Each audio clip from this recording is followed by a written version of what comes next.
And welcome back to the Daily Wrap. The New York Wage Board has endorsed a proposal that will raise the minimum wage for fast food workers in the state to $15 an hour over the next few years.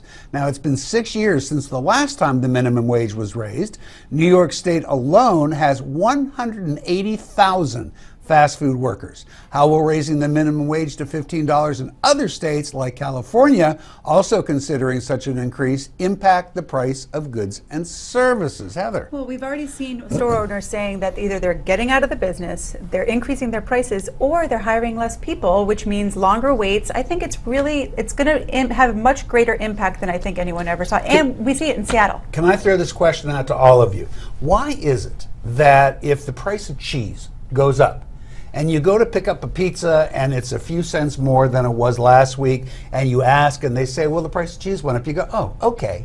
But when that increase is tied to increased cost of labor, everybody's upset about it. Why is it we value the cost of cheese as a commodity more than the price of people? I don't think that's what it is. The government doesn't mandate the cost of cheese.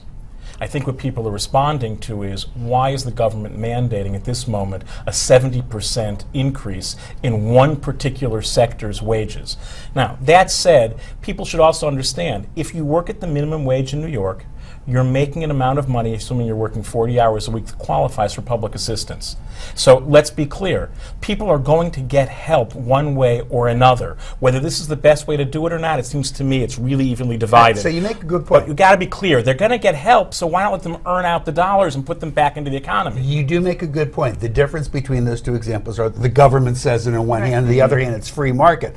But I don't know. I mean, it seems like that nobody's going to give these people a raise unless government tells them to, Paul. Well, I mean, we've been in a command and control economy since 9/11. Corporations have massive amounts of cash.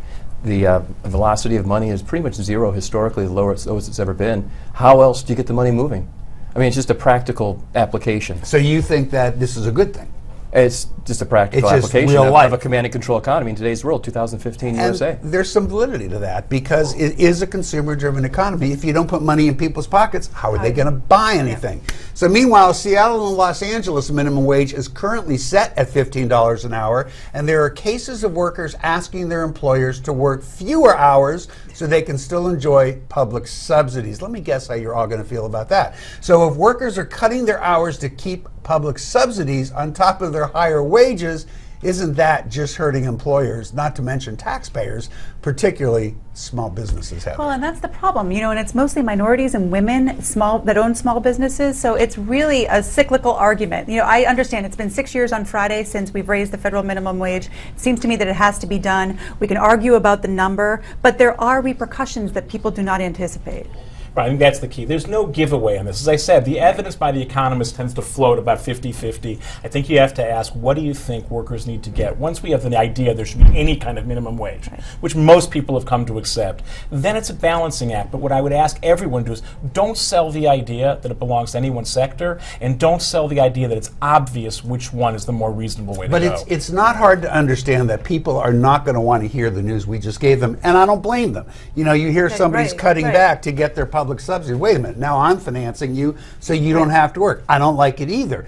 On the other hand, if they cut back their hours, that's a job somebody else can get now. Correct. Right? And as the point I made before, also, if they're making not enough, they're going to qualify for public subsidy even if they're working. That's right, even if it's full time. Who has the money? Corporations. The corporations. $4 trillion of corporate cash in the banks sitting. And speaking of those corporations, fast food restaurants like Taco Bell and McDonald's have implemented technology to help balance out the impact of the minimum wage hike by using order-ahead apps and self-service kiosks. In other words, they are replacing workers with technology. I don't know that that's something we should be unhappy about. Is this the future if the minimum wage is this high, or is this just a result of technology, Brad? It probably is going to happen more and more.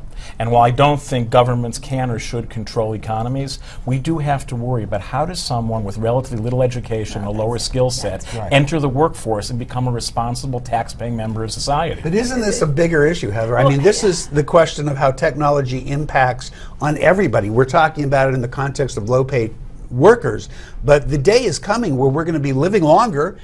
with fewer jobs because technology will replace it. What happens then? Well, and Brad said the key word, education. You know, people need to be educated to do the jobs that the robots can't do, the technology can't take over for, and be educated to build the technology so that we can continue to lead the world. And Paul? both of those things are Are we in happening. big trouble down the road because of No, this? we're not in big trouble. People want customer service at the end of the day.